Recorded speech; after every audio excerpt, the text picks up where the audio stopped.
Hi, I'm Alyn Root with a commentary for Personal Liberty and PersonalLiberty.com. It's entitled, The Progressive Left's Lynching of Rush Limbaugh over S&H, Sex and Handouts. The progressive left's lynching of Rush Limbaugh reminds me of why conservative talk radio is so successful and the left can never duplicate that success. For years, liberals have tried to compete with conservative talk radio hosts like Rush Limbaugh to no avail. Why is liberal talk radio an abysmal failure? Simple. Talk radio is all about going to and from work. People listen to talk radio in their cars during morning or evening drive time to and from work. And the magic ingredient leftists and progressives don't understand is you have to appeal to people at work. Who drives to and from work? Taxpayers. Taxpayers working to put food on the table, pay a mortgage, raise a family, and yes, pay the darn taxes. And the vast majority of taxpayers are fiscal conservatives angry at the way government spends and squanders their tax dollars that they work so hard to earn. That makes them fans of conservative talk radio hosts like Rush Limbaugh. On the other hand, many, but not all people sitting at home during commuter drive time are waiting for their welfare checks, food stamps, aid to dependent children, and other government entitlements to be delivered to them. Others whose employment is running out are plotting how to qualify for disability. These people tend to vote Democrat to keep that Obama money coming their way. They're not your typical conservative talk radio listeners. The sit on the couch in the daytime crowd watches the boob tube. That's why daytime TV is dominated by time-wasting, mind-numbing soap operas and lowbrow TV talk shows which have a liberal progressive agenda. Daytime television advertising is dominated by ambulance-chasing lawyers aimed at Democrat freeloader viewers looking for another get-rich-quick opportunity where they could play the victim and blame anyone but themselves. Having lost the battle for the talk radio airwaves badly, the Obama-loving progressive cabal has now taken a different tack.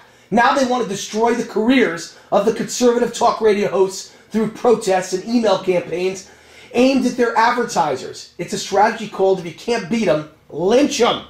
As always, this is based on a major difference between liberals and conservatives. Those who work and pay taxes don't have time to complain or protest. We're too busy working so we can pay our fair share.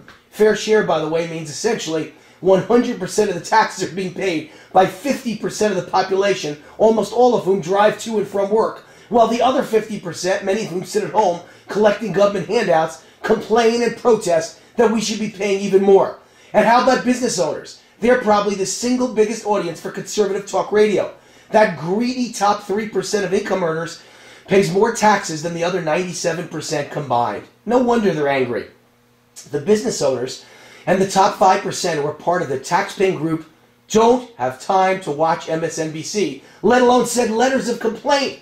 But many of the other 50%, the typical liberal voter, have plenty of time. They don't work, they don't pay taxes, they're sitting home collecting checks from government, they're watching Oprah, The View, MSNBC, and mainstream media, and all they ever hear is how terrible conservative talk radio is. And they have plenty of time to write letters and emails and make calls complaining about what they are told are the vile words of conservative talk show hosts. That explains why Rush Limbaugh is under assault for calling a female law student who had the audacity to demand the most insulting entitlement yet, free contraception, a bad word. Was it a bad choice of words by Rush? Yes. He should have just called her a sexual freeloader. She can have all the sex she wants, but she has no right to ask taxpayers to pay for it. That's the only issue here. She wants S&H. Sex and handouts.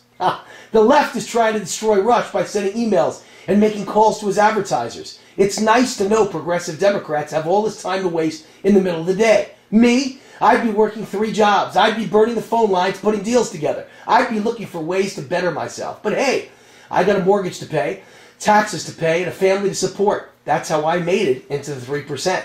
Have you noticed these despicable tactics are only used by the progressive left?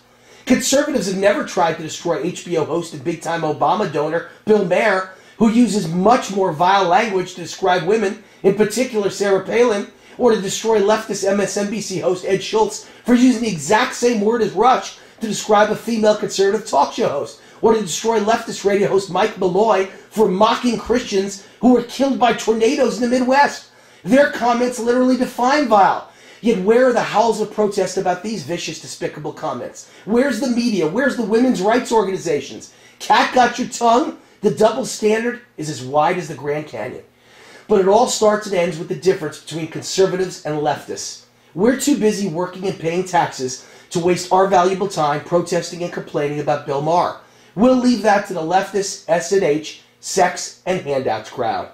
I'm Wayne Alyn Root. This has been a commentary for Personal Liberty and PersonalLiberty.com. Have a great day, and see you next week. Same time, same place, right here.